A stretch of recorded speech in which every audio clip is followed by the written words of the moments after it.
24 नवंबर 1971 को शाम 4 बजे के करीब अपने आप को डेन कूपर कहने वाले एक शख्स ने $20 में पोर्टलैंड से सीटल का एक तरफा टिकट खरीदा, जिसमें first officer, pilot, flight engineer और 2 फ्लाइट अटेंडेंट्स के अलावा प्लेन में 36 मुसाफिर सवार थे। लहजे से कम, दरमियानी उम्र और बिजनेसमैन सूट और टाई पहने हुए कूपर ने अपनी तरफ बहुत कम तवज्जो हासिल की, क्योंकि फ़्लाइट में आम तौर पर कई लोग बिजनेसमैन सूट में मौजूद थे। फ़्लाइट में सफ़र करने वाला शख्स जो डीबी कूपर के तौर पर था, वो मामूली शख्स नहीं था। कैसे उसने इस प्लेन को इतनी चालाकी से हाईजैक करके $2 लाख की डिमांड की, आइए इसकी पूरी तफसील इस वीडियो में हम आपके साथ शेयर करते हैं। Welcome to our YouTube channel. परवाज़ शुरू होने के कुछ ही देर बाद कूपर ने फ्लोरेंस शाफनर नाम की एयर होस्टेस को एक नोट दिया, जिसे शाफनर ने पढ़े बगैर ही अपने जेब में रख लिया, क्योंकि अकेले सफ़र करने वाले पैसेंजर्स के लिए एयर होस्टेस को अपना फ़ोन नंबर या होटल रूम नंबर देना मामूली प्रोसीजर था। ताहम अगली बार जब शाफनर कूपर के सामने से गुजर रही थी, तब कूपर ने उसे करीब आने का इशारा दिया और उसे वो नोट पढ़ने को कहा और फिर उसे खबरदार किया कि उसके पास बॉम्ब है। शाफनर और बाकी अमले ने हाथ से लिखा हुआ नोट पढ़ा, जिसमें कूपर का मुतालबा था कि उसे सीटल टैकोमा हवाई अड्डे पहुंचने पर $2 लाख कैश और पैराशूट के 2 सीटें दी जाए। कूपर ने खबरदार किया कि अगर किसी ने भी कोई चालाकी करने की कोशिश की तो वो जहाज़ को उड़ा देगा। शाफनर कूपर की सीट पर वापस आई।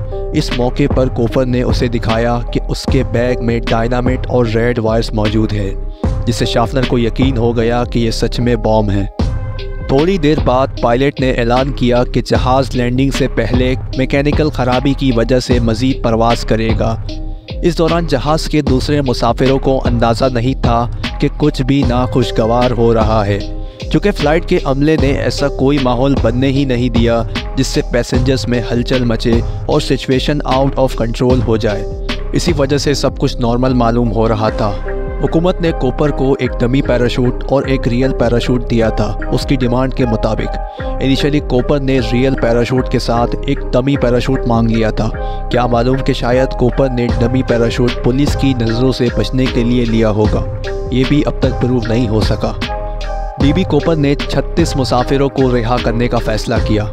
जब कूपर ने अपना मकसद हासिल कर लिया तो उसने जहाज़ के केबिन में रहने वाले 36 हॉस्टेजेस को छोड़ दिया।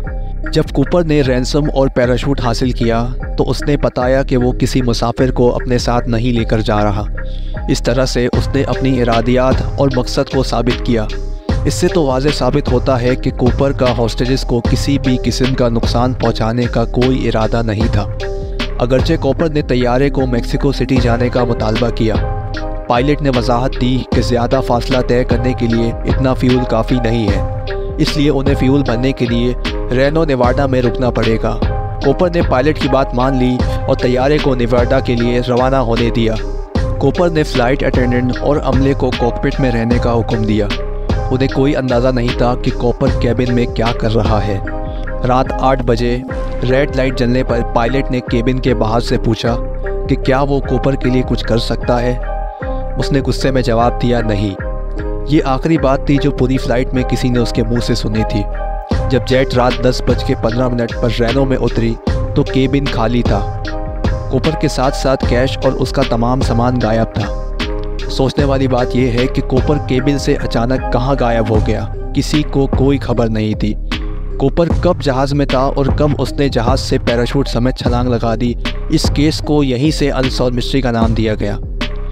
अगरचे पुलिस ने जेट फाइटर से प्लेन का पीछा करना और कूपर के छलांग लगाने का इंतज़ार करना शुरू कर दिया था, लेकिन वो जो जेट फाइटर्स इस्तेमाल करते थे वो इस सुस्त रफ्तार के लिए बहुत तेज़ साबित हुई, जिस वजह से कूपर को ट्रेस करना मुश्किल साबित हुआ और शायद इसी दौरान कूपर जहाज़ से निकल चुका होगा।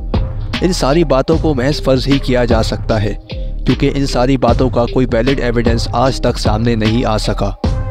इसके बाद कई हफ्तों तक पुलिस की तलाश जारी रही, इस उम्मीद में कि डेन कूपर के तौर पर कोई भी सबूत किसी तरह हाथ लग सके, लेकिन कई कोशिशों के बाद कोई एक एविडेंस भी प्रूव नहीं हो सका।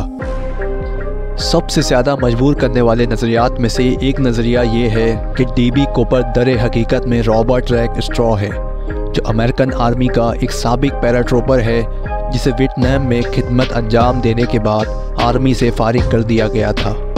जुलाई 2016 में FBI ने बाज़ाब्ता तौर पर केस बंद कर दिया। आज ज़्यादातर तफ्तीशकारों का कयास है कि कॉपर छलांग लगाने से नहीं बच सकता था। दुनिया भर से 45 साल की तजावीज़ात और नज़रियात के बावजूद अमेरिका के सबसे मशहूर फ़रार होने वाले मुजरिमों में से मशहूर मुजरिम DB कॉपर की शनाख्त एक मिस्ट्री है जो आज तक हल नहीं हो सकी।